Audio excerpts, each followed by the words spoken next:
con el 90% de transmisión para un 80.94% de participación. El candidato Hugo Rafael Chávez Fría, con el 54.42% de los votos,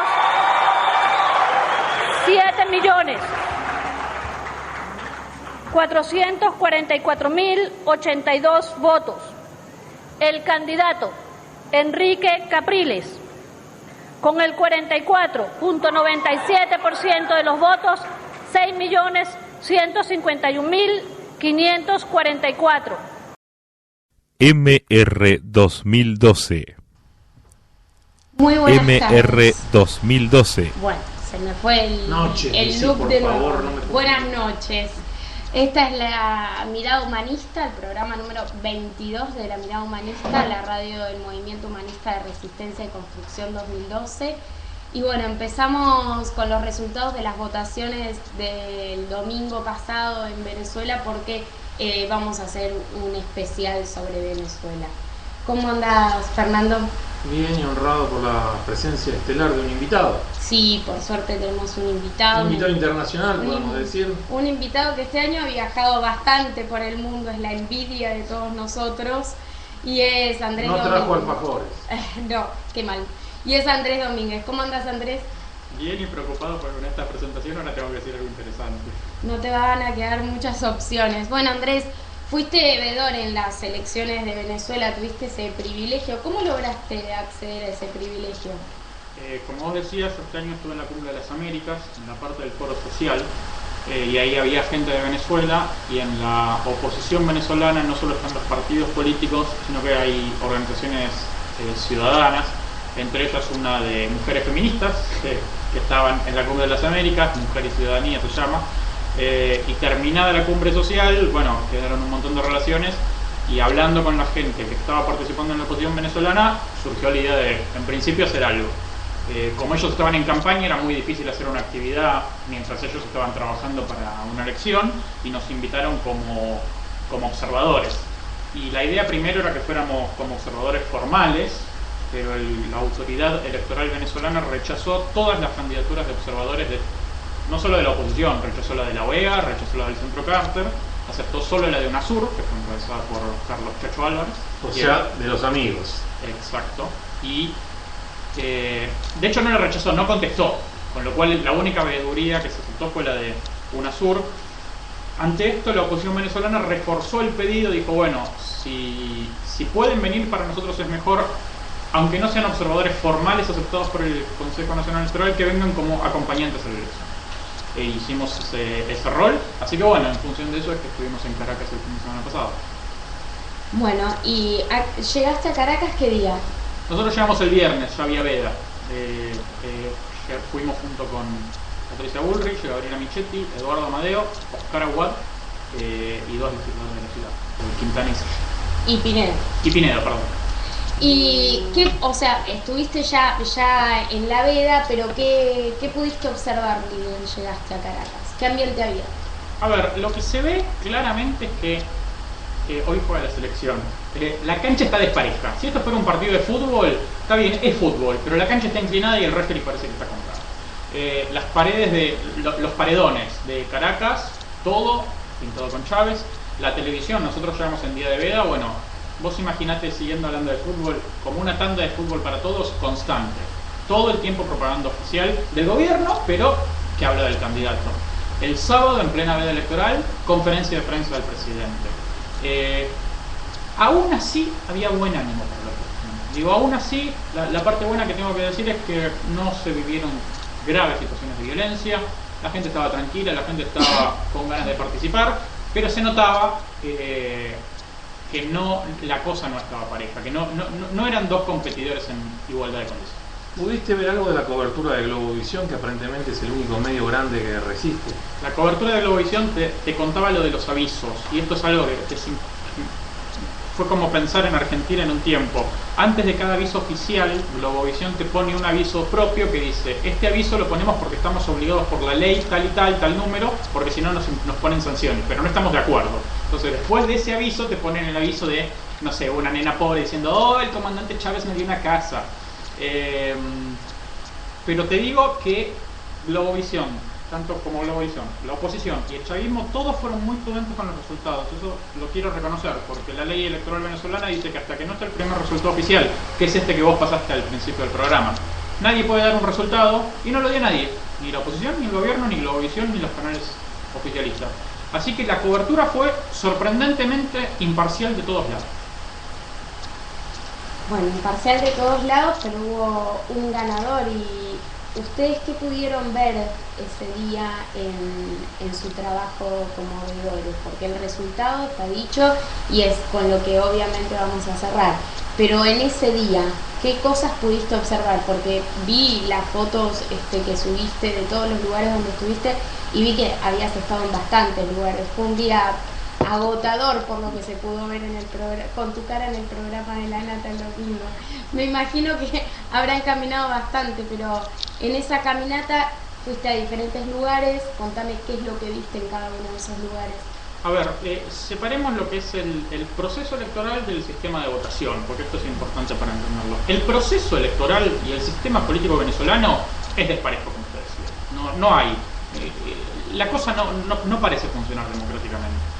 En lo que es el sistema de votación es súper moderno, es un voto electrónico en donde la persona pone su huella digital para acreditar la identidad y después en otra máquina diferente aparece la cara del candidato y la persona elige por la cara, por la foto. Vimos gente pobre, gente discapacitada votando, o sea, la verdad, un sistema que funciona bien y de hecho la persona vota en la máquina y le sale como un ticket, que es la boleta que él la pone en una urna, con lo cual se puede hacer un chequeo del 100% de la información que se remite electrónicamente, queda en las urnas y la persona ve la cara del candidato que está votando.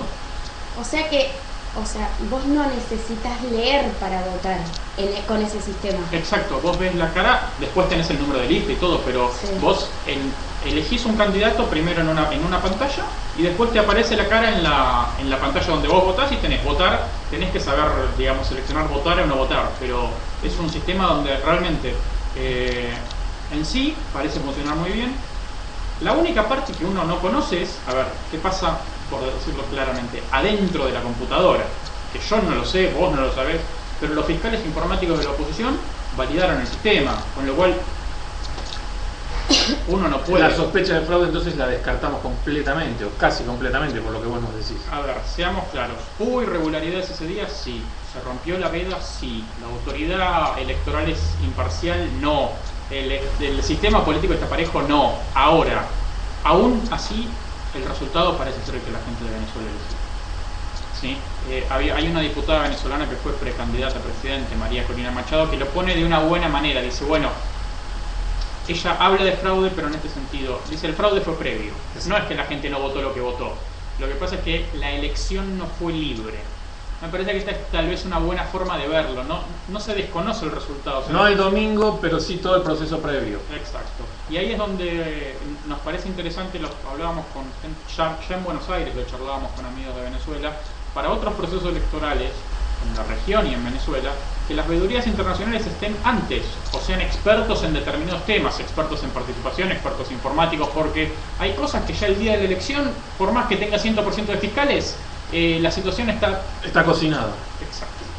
Y esto de que o sea, es lo que votaron, pero no son libres para el voto, ¿también lo podrías observar en Argentina, en las votaciones en Argentina? A ver, el sistema electoral argentino es más complejo. Sí, o sea, además se votó solo presidente, con lo cual esto de las caras era muy fuerte, porque había pocas caras para elegir, no había lista sábana, 5 candidatos en total creo que eran. 5 candidatos. Los 3 siguientes prácticamente no existieron. Entonces, la situación es, digamos, la forma de votar es más fácil. Lo que te puedo decir es que, a ver, ¿cómo explicarlo? La forma de votar, perdón, y el conteo también. El conteo también, de hecho conteo no hay, o sea, en cada escuela, suponete que tenés 6 mesas, se sortean, no hay conteo de todas las mesas. Se sortean algunas mesas para chequear. Y después si hay, digamos, quedan como te decía, quedan las urnas con las boletas para un eventual problema que Exacto. pudiera haber. Pero no es que termina la elección y se empieza a contar, ¿sí? Si tardó el resultado es porque había gente votando. Pero lo que te decía es que la gente en Venezuela, hablando de la libertad en elegir, la política social en Venezuela, hay que reconocer algo, es más nueva que en Argentina. Digo, hay algo de verdad de que hubo 40 años de gobiernos de partidos tradicionales, Acción Democrática y el COPEI, que hicieron algo de educación pública, pero no había un gran desarrollo de la política social. Y mal o bien, la política social no le empezó Chávez, pero le dio un gran impulso. Pero ¿es política social o es clientelismo? Porque a mí me da la sensación o las dos cosas al mismo tiempo. La legisladora que es más clientelismo que política social. Claramente no es la política social brasilera, es decir, no es una ayuda que saca a la gente de la pobreza y después le da herramientas para generar progreso. Caracas está rodeada de barrios que son calcados a la Villa 31, autopistas y casa. Solo que la diferencia es que están sobre los cerros, en altura. Y hay que tener en cuenta, que Venezuela viene de 14 años de un petrolero con los mejores precios de su historia. Entonces, si después de 14 años seguís teniendo esas circunstancias, claramente la política social parece estar fallando. Ahora, esto lo ve un observador objetivo que analiza la política pública. La persona que nunca había recibido nada y tal vez recibe, le llaman misiones ellos. Y además hizo algo muy inteligente electoralmente Chávez. A todo le puso misiones. Misión de vivienda, misión social. Entonces son las misiones.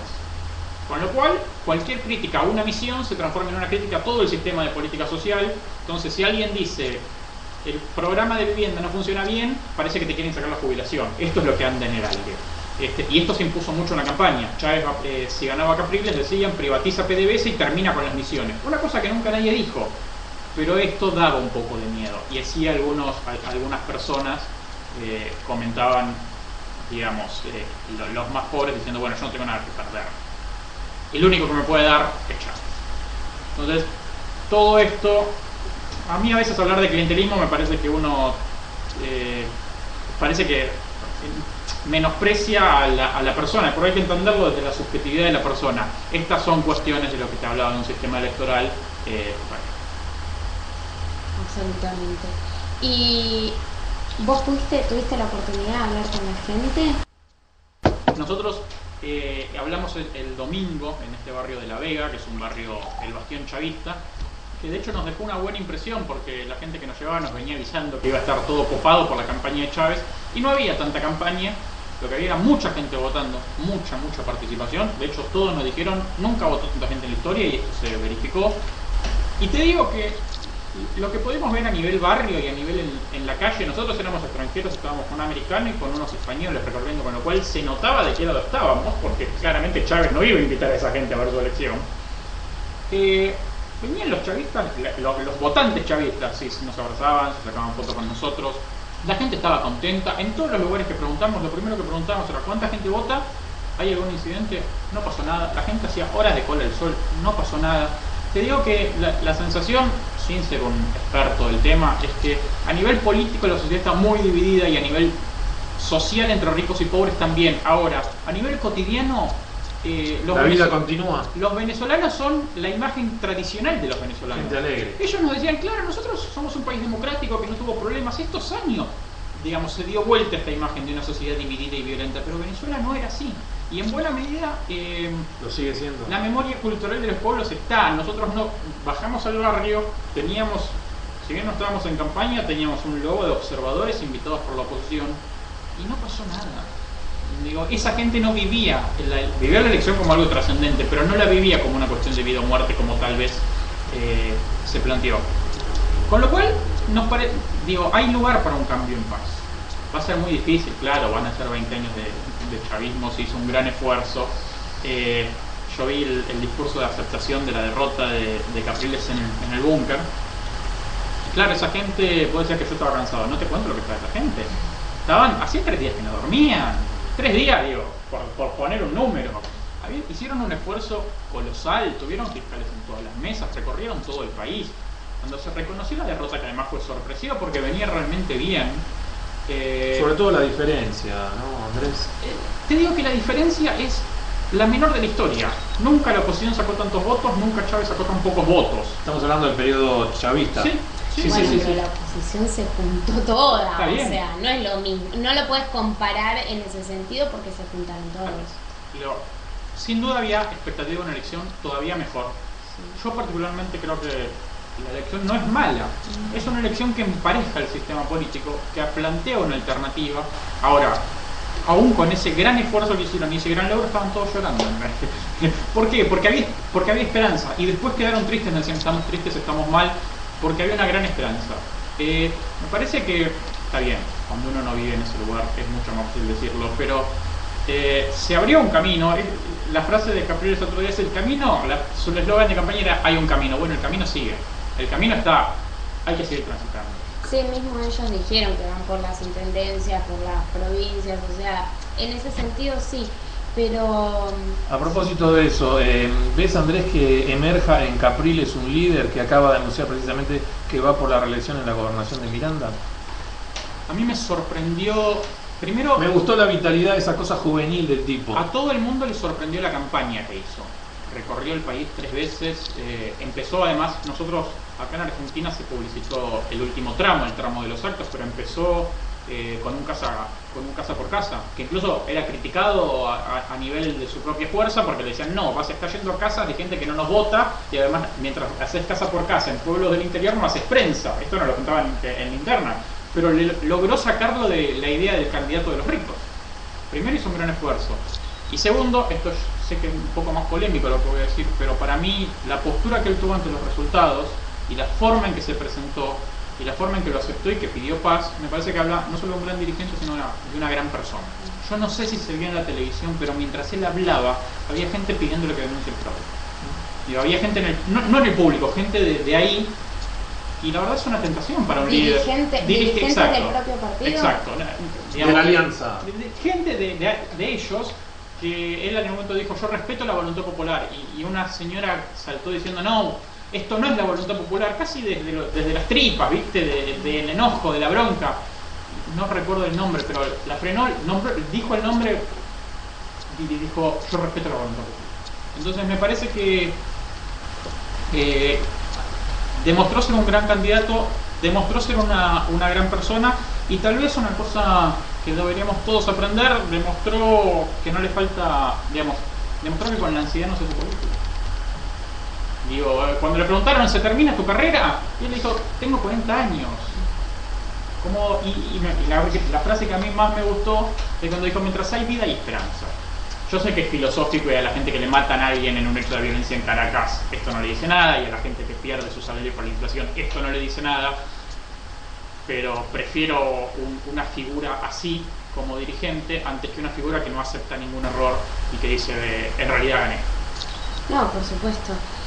¿Y ves que esta alianza de partidos que hicieron para esta elección se vaya a mantener en el tiempo? Mira, esa fue una gran sorpresa, porque al otro día yo hablé con gente, digamos, de los partidos tradicionales y de los partidos nuevos, y les hice la misma pregunta y todos dijeron, pues claro, digamos, no, nadie ni siquiera puso en duda. Una cosa insólita, porque nosotros aquí tuvimos 2007, Gerardo Morales, candidato a vicepresidente de La Baña, a las 9:30 dijo, doy por terminada la alianza. No sé si estaba bien o mal, no importa, pero, o sea, la propia fórmula presidencial se disuelve a la noche de la elección. Obviamente después te dicen, bueno, veremos qué se corrige, qué cosas cambian, qué no, pero nadie lo puso en duda. Entonces, incluso los que no eran candidatos, los que trabajaban atrás, decían, el proyecto tiene que ser al 2019, ¿verdad? Digo, como cuidándose en salud, decir, bueno, que esto no se termine acá. No sé si es replicable o no la experiencia, pero me parece que es saludable. Que dijeron algo y que hasta ahora lo están cumpliendo. Por supuesto, el gran desafío va a ser mantenerlo, es fácil decirlo. Además es mucho tiempo, ¿no? Son 6 años. Son 6 años, es mucho tiempo. Pero te lo pongo de otra manera, en muy poco tiempo hicieron mucho. Digo, esta misma oposición hace un par de años no se presentó elecciones, un error tremendo, porque no se presentan elecciones en legislativas, con lo cual, ¿qué pasa? Se presenta solo el chavismo, gana todas las bancas, reforma la constitución y se da superpoderes. ¿Te imaginas que después de eso dijeron, bueno, acá tenemos que cambiar la estrategia? Así que, digo, Capriles era una persona que hace 2 años lo conocía el 30% de la población, no estaba en el mazo de presidenciables. Entonces, digo, siempre viendo desde una visión un poco más positiva, en muy poco tiempo se hizo mucho. Y esto de que le pidieran la misma noche en que se dieron los resultados, o sea, el domingo a la noche, que le pidiera su propio grupo de alianzas de partidos que denuncie el fraude y él asumir algunos de ellos, digamos, algunos, obviamente, y él decir que no lo iba a denunciar y que él lo respetaba, ¿puede llegar a ser un factor de quiebre? A ver, yo te lo conté más como una anécdota. Quiero ser claro. No, está bien, pero ¿sabes qué?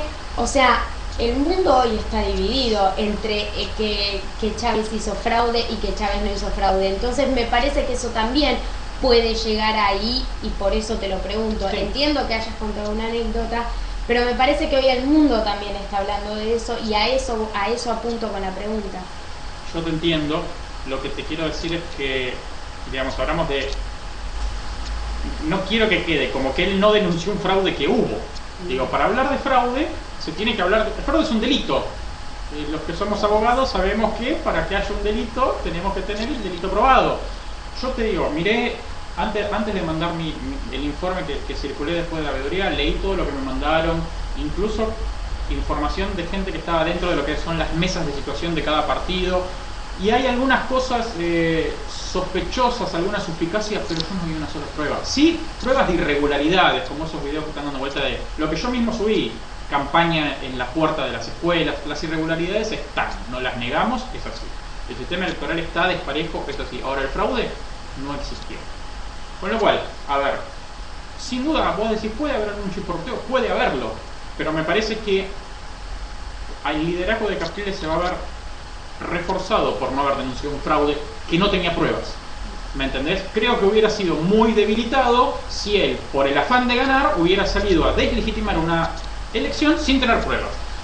Si dentro de 10 días aparecen pruebas de fraude, me callo la boca, ¿me entendés? Pero él, al momento de reconocer los resultados, no tenía una prueba de fraude.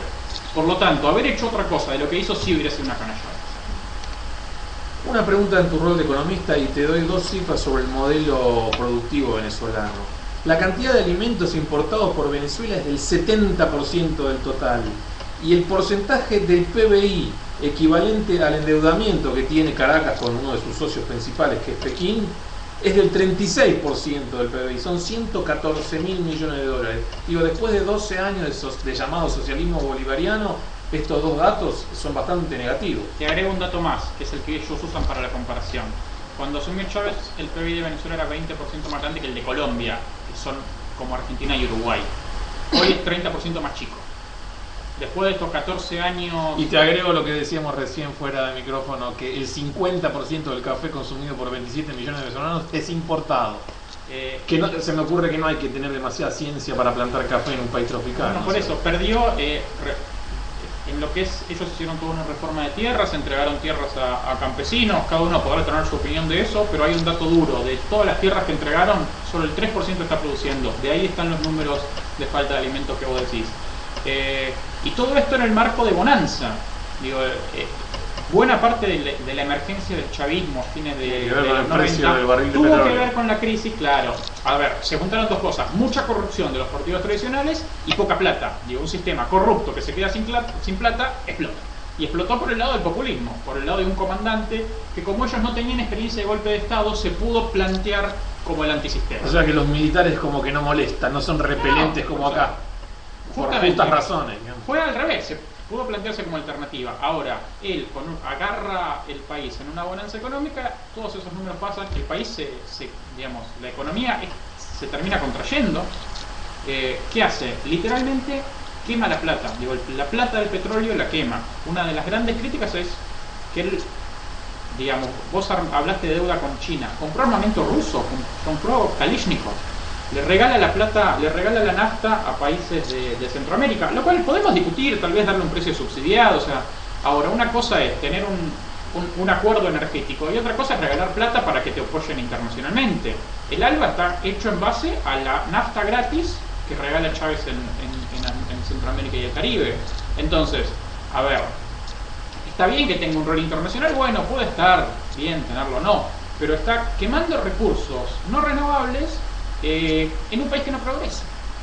Entonces, todas estas cuestiones, a ver, el socialismo del siglo XXI, como lo llaman, veámoslo en las cuestiones cotidianas. Hay una inflación tremenda, el dólar oficial es 4,10, pero el paralelo es de $10. Te cuento una, ya que hablamos de economía. Bajamos del avión, los militares nos ofrecieron cambiar el dólar. Tal vez eran militares falsos, no sé, pero se nos sacaron 2 personas con uniforme militar y nos ofrecieron cambiar dólares. Entonces, eso no parece ser una economía socialista que funcione y distribuye ingresos en un país con 50% de pobres. Y las cifras de homicidios, de delitos son tremendas también. Tiene la tasa que antes no era así. Tiene la tasa de delitos más grande de América Latina. ¿Y por qué llegaron a eso? A ver, esta ya es la parte que uno no lo entiende muy bien. Qué mal que deben haber hecho las cosas los dos partidos tradicionales, ¿no sé? Ellos lo reconocen, ¿sí? Estos dos, perdona que te sí. Estos dos partidos de alguna manera hicieron, porque siguen existiendo y siguen integrando la alianza opositora, estos dos partidos hicieron algún tipo de autocrítica, algún tipo de reforma. Sí, claro, a nosotros nos recibió un diputado provincial de Acción Democrática, que es el equivalente al radicalismo, el socialdemócrata. El Partido Socialdemócrata, exacto. Y ellos, la primera... A ver, hace como 10 años que no tienen candidatos a presidente propio, lo cual es en algún sentido un reconocimiento de que no pueden liderar.